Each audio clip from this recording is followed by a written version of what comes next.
Hey everybody, Chris here.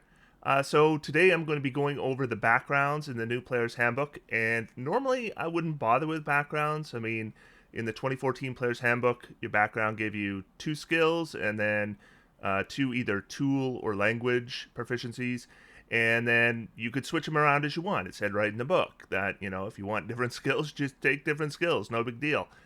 That's not the way it is in the new player's handbook. In the new player's handbook, first off, your background is way more important. It's going to impact your origin feat. It's going to tell you which one you're going to take. It is also going to tell you which ability scores you can increase, because that's not part of species anymore. That's now part of your background. And you can either take +1 in the 3 ability scores presented, or +2 in one of them and +1 in a different one. And then you're still going to get 2 skill proficiencies and a tool proficiency. Language proficiencies are no longer part of your background, but you will get additional language proficiencies. I believe all characters get common and then 2 other languages, so that's not part of your background anymore.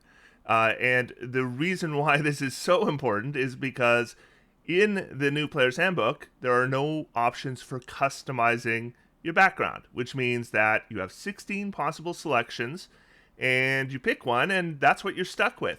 Now, Jeremy Crawford said, and I don't have his words in front of me, but basically what he said is, in the Dungeon Master's Guide, there will be a method for customizing origins, and it's going to involve the player working with the DM to come up with a different background. And exactly what that's going to involve, we don't know for sure yet, but I can give you a pretty good guess. And so after I go over the backgrounds, I'll give you an idea of, if you do not want to use this system, you don't have to. You can customize it. So the rules are there for you as a tool, and then you can adjust that tool as you want, especially if you're the DM. But as part of discussing with your table how you want to use this new player's handbook, discussing whether you want to use the rules as written regarding backgrounds will be part of that discussion. And if you decide you do not like it as presented, I'll give you an alternative after we go through these backgrounds. All right, I'm going to come back in here because it occurs to me that what I said isn't entirely accurate, and I want these videos to be as accurate as possible. When I say you can't customize your background, what I mean is you cannot customize the mechanics of the background. You will have 3 ability scores. You can select either +1 in all 3 or +2 in one of them, +1 in the other. So I guess that's some customization. And then you get 1 feat, you get 2 skill proficiencies, you get 1 tool proficiency. But what you can customize is the narrative. It says here, right in the rules, each background includes a brief narrative of what your character's past might have been like. Alter the details of this narrative however you like. So I do want to make it clear that thematically you can alter these backgrounds however you like. So there are an infinite number of backgrounds you can select narratively. It's just mechanically you're going to have 16 options. So if you had an idea for your character that you were raised in, the circus, you were brought up in the circus, and you're looking at these and none of them make sense for the background you envisioned, you can simply adjust the narrative to fit the background you want. So you technically have an infinite number of thematic options. It's just the mechanical options that you have 16 selections for. But before we get started, if you are watching this video and you're not subscribed, consider subscribing. I'm pushing to try to get to 100,000 subscribers, and if you aren't subscribed and you enjoy these videos, clicking the subscribe button really does make a difference. However, let's get started on backgrounds, and we are going to begin with Acolyte. So up on your screen, you can see our first background, and you can see this is how they're all presented. So we're going to have a piece of artwork to kind of give you an idea of your background or where you might be from. And then we see it says ability scores, intelligence, wisdom, and charisma. So that means that of those 3 ability scores, you can take +1 in all of them, or you can take +2 in one and +1 in another. And then feat is Magic Initiate Cleric. So it specifies which Magic Initiate you have to take. So Magic Initiate is presented as 1 origin feat in the book, but it's really 3 origin feats: Cleric, Druid, and Wizard. So with Acolyte, you would be selecting Magic Initiate Cleric, which would give you 2 Cleric cantrips and a first level Cleric spell that you could cast once without a spell slot, and if you had spell slots, you could continually cast it. And then we're going to get skill proficiencies, insight and religion, tool proficiencies, calligrapher's supplies, and then we're going to choose equipment, and all of these are going to give you the option of just selecting 50 gold pieces. So I personally would be inclined to go towards the 50 gold pieces unless you really like what they present, because the options they present are going to total 50 gold pieces anyways. And then it's going to give you a little blurb about your background. You devoted yourself in service to a temple, blah, blah, blah. It's up on your screen. If you want to read it, read it. I'm not going to worry about it for this video. In this video, what I really want to discuss are the mechanics. So I got intelligence, wisdom, and charisma. Not a lot of characters that I can think of aren't going to have either dexterity or constitution as a secondary ability score. So intelligence, wisdom, and charisma leads me to think that maybe if I was doing some kind of multi-class where I was doing like a wisdom-based caster, multi-class with a charisma-based caster, then maybe Acolyte, though I'm not sure Magic Initiate Cleric would be the first one I'd go for. So when I look at Acolyte, I actually don't think of any of the base classes and think this is the background I want to select. So that's Acolyte. Let's move on to the next one. So we have Charlatan here, and by the way, that's a watermark across your screen, so of course, if you get the Player's Handbook, it won't be there. But Charlatan, ability scores, dexterity, constitution, charisma. Feat is skilled, that gives you proficiency in 3 skills. Skill proficiencies in deception and sleight of hand. Tool proficiency in forgery kit, and then standard equipment. I'm actually not going to bother going through equipment on each one. So what character would I want this for? Well, maybe a rogue. So with a rogue at level 7 now, you get reliable talent. Reliable talent works well with skill proficiencies that you have. So more skill proficiencies on a rogue can be pretty good. I'm not sure this is my first selection for rogue. In fact, it definitely isn't my first selection for rogue. I'll let you know when I have a character class I think works really well with the background. I'll let you know what that is. But rogue would probably be your best bet with the Charlatan background because you want your dexterity and you want your constitution. So reasonably good ability score bonuses there, and skilled, not a bad feat for a rogue. Next we have Artisan. So Artisan gives you strength, dexterity, and intelligence.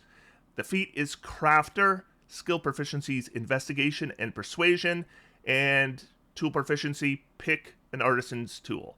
And this is a background I would not recommend for anybody. And the reason I wouldn't recommend it is because the Crafter feat is not very good for anybody. There's 2 feats, I think, in the Origin feats that just are not good. And Crafter is one of them, and Savage Attacker is the other one. So if a background is going to give Crafter or Savage Attacker, I'm probably going to look for another background. So I probably wouldn't recommend Artisan for everybody, but if you really want the Crafter feat, well, Strength and Intelligence could work with a Psy Warrior or an Eldritch Knight, and Strength and Dexterity could work for something like a Barbarian. So you certainly can make the ability scores work with different character classes, but yeah, the Crafter feat is kind of garbage. Now, here's a background I think is pretty good for a number of classes. So we have Criminal, ability scores, dexterity, constitution, and intelligence. Feat is Alert. Alert is one of the best feats in the Origin feats. Skill proficiencies in sleight of hand and stealth, good skills. Tool proficiency in thieves' tools, very good tool to get. And so who would I consider Criminal for? This would be my number 1 choice for a rogue. I would take this over getting the skilled feat for sure. I can still get dexterity and constitution, or dexterity and intelligence if I happen to be an arcane trickster. Then if I'm a fighter, I might consider Criminal as well if I'm playing like an archery style fighter, or a finesse weapon style fighter, or both, right? You can easily flip back and forth if you're a fighter. I also might consider this for a wizard. I think Alert is great on a wizard, and you're getting intelligence and constitution. So, yeah, for a wizard, I think this works really well as well. So, Criminal is actually, in my opinion, one of the best backgrounds here. And another background I think is really good is Entertainer. So, Entertainer is going to give you strength, dexterity, and charisma. The feat is Musician. Musician, I think, is the best Origin feat in this book. Then skill proficiencies in acrobatics and performance wouldn't be my first choice, but they're skill proficiencies. And you choose a musical instrument, again, wouldn't be my first choice. But when I'm looking at these and I'm looking at what classes I would want, I'm primarily looking at ability scores and the feat. And with strength, dexterity, and charisma, we can easily make a bard with that by just focusing on dexterity, probably +1 dexterity, +2 charisma. And then if I'm a paladin, I might want to do this and do like strength +1, charisma +2. And musician is going to be a great feat on anybody. And this is the only background that gives you musician. Then we have guard. This is another pretty good background. We're going to get strength, intelligence, and wisdom. And the feat is alert. Then we get athletics and perception. Those are good skills. And a gaming set, we don't care about that. So who would I take this with? If I was playing a fighter that was an Eldritch Knight or a Psi Warrior, I think this would be my first selection because strength plus intelligence and then the alert feat. Guard looks really good for those particular subclasses. Then we have Farmer. Farmer isn't bad. We get strength, constitution, and wisdom. The feat is tough, which is pretty good. Skill proficiencies in animal handling and nature, and then carpentry tools as a tool proficiency. So right away, I think Barbarian here because I could do Strength and Constitution. And I'm also thinking if I'm playing a fighter that is a Battle Master or a champion that's strength-based, Strength and Constitution are going to work really well for that as well. And the Tough feat is one of those feats that kind of works pretty good on whatever character you're going to make. But who needs lots of hit points? Well, Barbarians, because they tend to be in melee. They're using their resistance, so they might get double hit points out of their tough if their resistance is being applied. And then fighter also just needs to be a little more durable often. So tough could be a good feat for them as well. Then we have guide. So guide is going to give us dexterity, constitution, and wisdom. The feat is magic initiate druid. And then skill proficiency in stealth and survival. Tool proficiency in cartographer's tools, and I think it's pretty obvious that this is tailor-made for a ranger. Now, rangers have a fighting style where they can get 2 druid cantrips, but if you take the guide background, then you don't have to take that fighting style, and you can take archery instead, or at least the defense combat style, and still get your shillelagh, which is really nice on a ranger. Overall, I think if I was a ranger, guide is the one I'd be looking at. It's also giving me the skill proficiencies I want, stealth and survival, and cartographer's tools could be useful. This really works well for a ranger. Dexterity, wisdom, sign me up. Then we have Hermit, which is a reasonably good background. We're going to get constitution, wisdom, and charisma. Feat, the healer feat. Then we're going to get skill proficiencies in medicine and religion, and tool proficiency in a herbalism kit. And you can probably guess which classes I think would fit nicely for this: cleric and druid. So the healer feat gives 2 benefits. The first is it allows you to use an action and a healer's kit, and somebody can spend some hit dice and recover hit points. That's good for anybody. But secondly, it gives you the ability that when you do have creatures recover hit points, either through the first part of that feat or through your healing spells, I believe if they roll a 1, they can re-roll. So it makes that all your cure wounds better, your healing words better. So classes that have healing spells are going to benefit here. And constitution and wisdom are what clerics and druids are going to want to concentrate on. Next, we have the noble feat. We have strength, intelligence, and charisma. So that looks like it's tailor-made for maybe a paladin. Then we have feat skilled, which is probably not the feat I want for my paladin. I'm going to get history and persuasion and a gaming set. So yeah, I don't think the noble is a great background, but if you are playing something like a paladin, strength and charisma could work. Otherwise, it's not a great selection of ability scores, and the feat is one of the weaker ones. Merchant is not bad. We're going to get constitution, intelligence, and charisma, the lucky feat, animal handling and persuasion, and navigator's tools. Now, I mentioned this in my previous video on origin feats.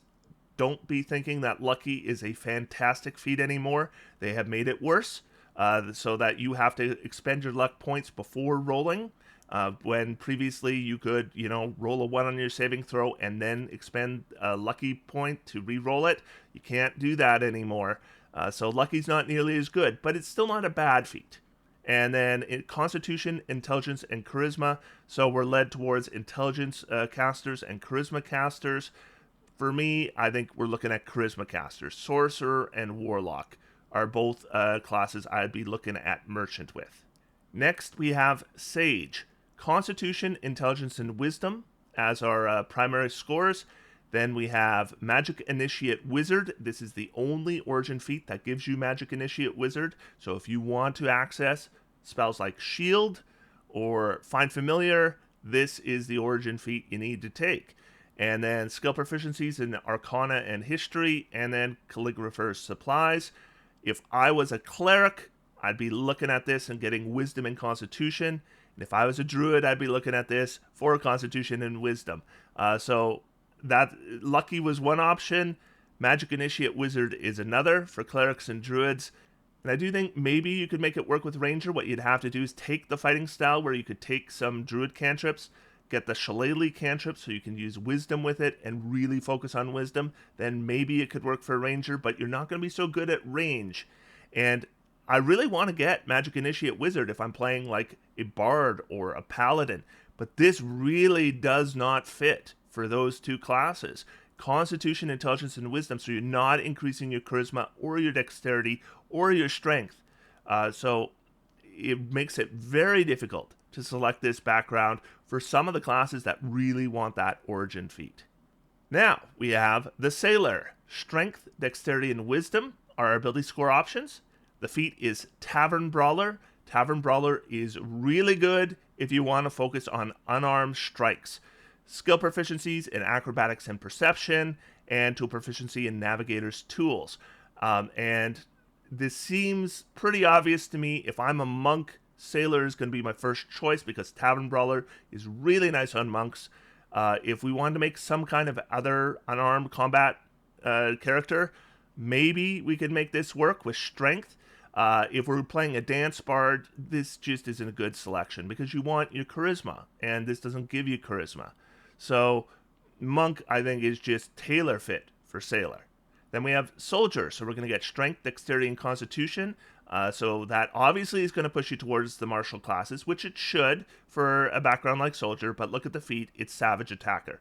Savage Attacker is a weak feat. I wouldn't recommend it. So I really wouldn't recommend the Soldier background. What else do we get? Athletics and Intimidation, and you choose a gaming set. Go for Guard, skip Soldier. Next, we have Scribe. So we get Dexterity, Intelligence, and Wisdom. We're going to get the Skilled feat. We're going to get Investigation and Perception. And we're going to get Calligrapher's Supplies. So Dexterity, Intelligence, and Wisdom, we could make that work with, definitely with a Wizard. We could definitely make that work with a Cleric. But do I really want the Skilled feat for either of those? I don't know. We might be able to make this work for a Rogue. It would be okay, like an Arcane Trickster, if we wanted the Skilled feat. And then this might work for that. But Skilled is one of the weaker feats. It's on a number of these backgrounds, and so it makes those backgrounds not as attractive for most characters. And our final background is Wayfarer. So we're going to get Dexterity, Wisdom, and Charisma, the Lucky feat, Insight and Stealth, and Thieves' Tools. So it looks to me like this could be something you might want to take with maybe a Bard, right? If you wanted to have Lucky with your Bard, this is a way you could do it. But I do think there are better selections. Like, I'm going to have a tough time not taking Musician with a Bard. Do I really want Lucky instead of Musician? No, I want Musician. So that's the Entertainer background, by the way. So I would be inclined to go there instead of here, but this would be kind of a backup if you really didn't want to be an Entertainer. Lucky is still a decent feat, so this might be okay for you in that case. And that's all 16 of the backgrounds, and you might notice that, like Magic Initiate Wizard, which is the only way you're going to get access to the shield spell without multiclassing, is going to require one very specific background that doesn't give you any of the physical abilities or charisma. And I would often be looking to get the shield spell on anyone who had first level spell slots who didn't otherwise get it. So bards, clerics, druids, paladins, and rangers. Well, that background works all right for clerics and druids, but boy, it doesn't work very well for the others. So it is going to be harder when you are making a character and you want to optimize. If you want to optimize, if you don't want to optimize, then ignore all my optimization advice here. I've shown you the backgrounds. Now you know what they are. But if you are looking for optimization advice, just be aware that your background selection, if you are playing as the rules are presented in the player's handbook, is going to be very important, and it might be tough. It's going to involve some hard decisions. It's going to be, giving up on things like Magic Initiate Wizard, even though it works really nicely for a bard, because those ability scores, you just don't want to start the game with a 15 charisma and a 15 dexterity. That's the highest you could get if you took that background. Now, you can always take human. If you take human, you're going to get an additional origin feat, and then you can just select your Magic Initiate Wizard or whichever one you wanted to select. Maybe Musician, maybe Alert. Those are both very strong origin feats. For any other species, you're going to be stuck with the selection of ability scores and feats on one of these backgrounds, and you're just going to have to find the one that fits the best, and it just might not be perfect.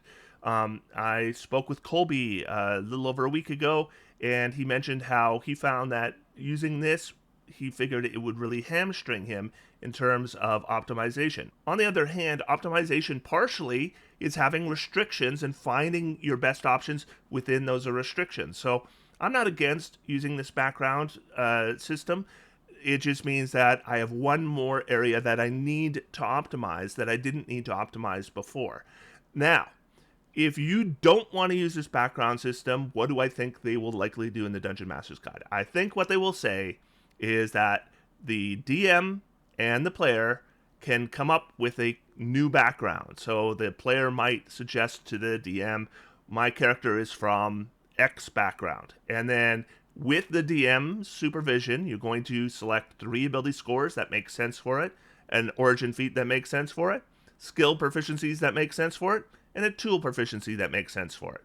And I think that's the way Custom Origins is going to work in the Dungeon Master's Guide. Not certain. I haven't seen the Dungeon Master's Guide yet, but that would be my guess. So if you don't want to use backgrounds, that would be my suggestion, is that, the player comes up with their own background, and with DM supervision, they determine, what the ability scores will be, what the feat will be, and what the skill proficiencies and tool proficiency will be.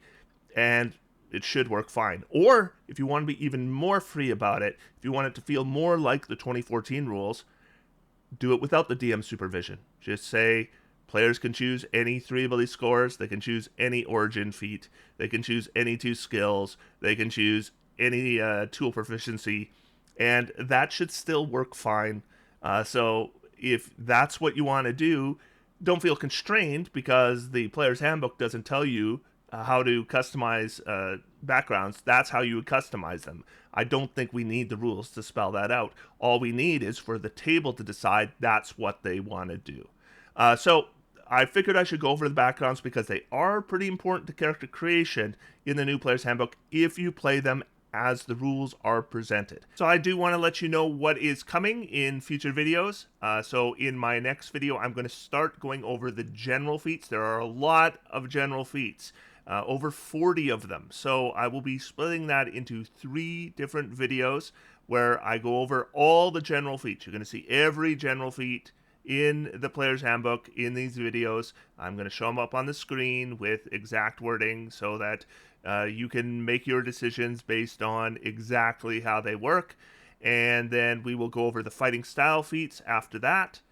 Because those are no longer class features. They're now presented as feats, though they're kind of class features.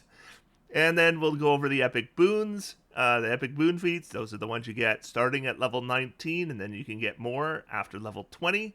Then I'm going to go over the species, and then I'm going to start going over the character classes. So I hope you'll join me for all those videos. They're coming soon as I can get them all done for you. So until then, I'm going to sit back, relax, and have some fun. D&D is for everyone. Thanks, everybody. Talk to you soon.